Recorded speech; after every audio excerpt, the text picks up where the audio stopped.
A disease of addiction is biological in nature. It affects every part of how you think, how you feel. Someone who is using substances, it has changed the chemistry of their brain. It's changed neural pathways. It's changed everything of how they feel and how they see and how they view the world. It's isolating. Some individuals have just a run of bad luck.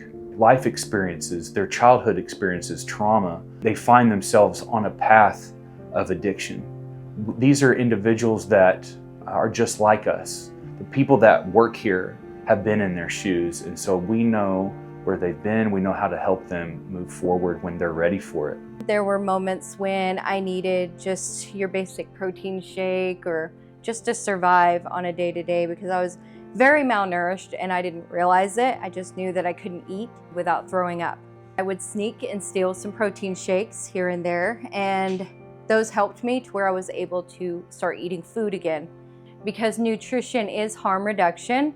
You see a lot of stigma with harm reduction and drug use. And so with addiction in this country, people feel like the way to deal with it is through punishment. The language they use, addicts, junkies, it has a way of what we call othering. It dehumanizes the problem.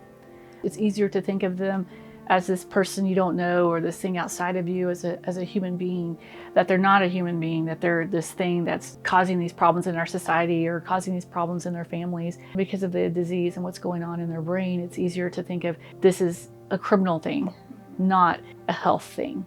Harm reduction helps to fill that gap, providing resources to keep people safe as they can be while they're still using. So when they're ready for a change, they can experience that change in a good way. Harm reduction, sometimes it gets a bad rap. Some individuals just feel like we're enabling individuals to keep being addicted, keep harming themselves. But we know that we are enabling people to live tomorrow, to be fed today, to feel loved. And sometimes those are the things that are missing in their life. And when we can provide that, they are 5 times more likely to enter into recovery and treatment later. If you can get our members the basic nutritional needs that they get in a day-to-day, then that might help them get into sobriety easier.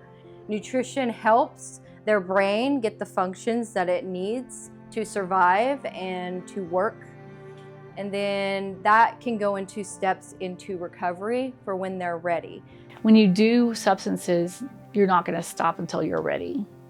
If you don't have clean syringes, you're going to use syringes that you have already, whether you have clean ones or not. You're going to use someone else's needles. You're going to use needles you find off the ground. You're going to do whatever you need to or have to do to get that next hit. They can transmit bloodborne infections, which include hepatitis C, HIV, especially at high risk for Native American women in the United States. Above 40% of the HIV in Native American women is acquired through the injection drug use route, which is astonishing. And the numbers, like just to give you a perspective, in the rest of the world is less than 1%. And in the United States overall, it's about 6%. And in Native American women, it's more than 40%. Hepatitis B can also be transmitted through bloodborne infections. But even people who are not injecting but are having a substance use disorder are also at high risk of many of these infections through the sexual route. Because when people are using drugs, their behavior under the influence of drugs might not be their behavior when they're not using drugs, meaning they may put themselves at higher risk, like having sex with multiple partners or having sex without condoms.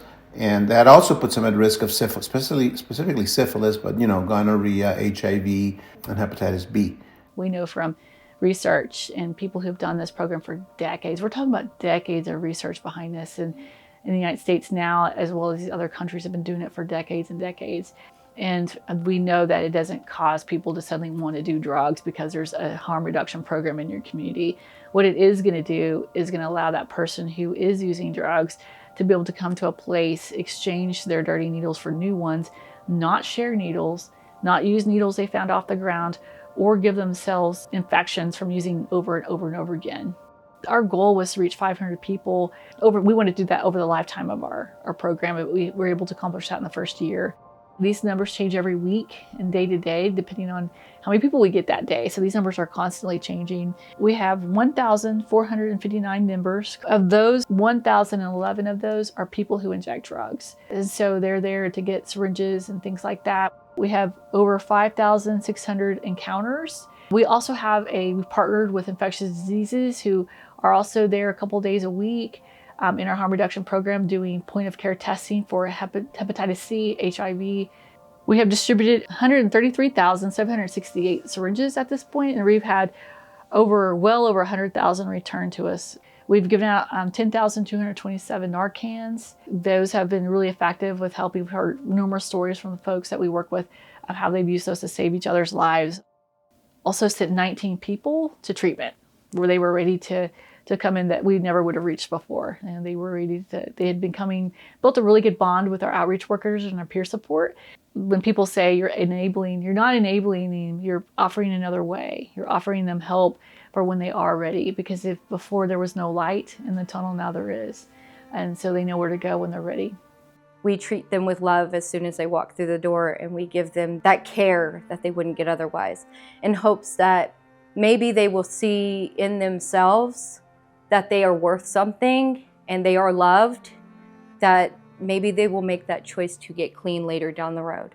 If not now, then at least we can give them that love for now. Being listened to is powerful.